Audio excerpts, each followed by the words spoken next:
Koliko kila imaš, Luka? 50. Ojoj, a ja imam 45. Imam 40. Ljeva da lažeš. Majke mi 40.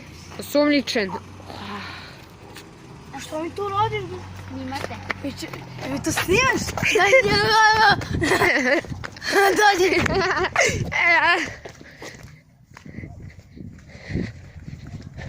Sine,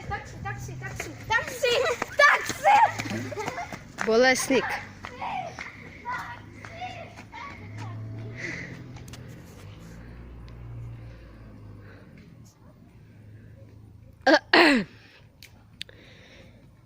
Jednog dana išao neki klinac.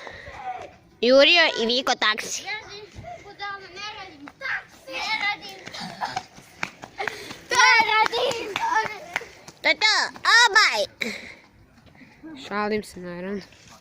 Nego, obaj!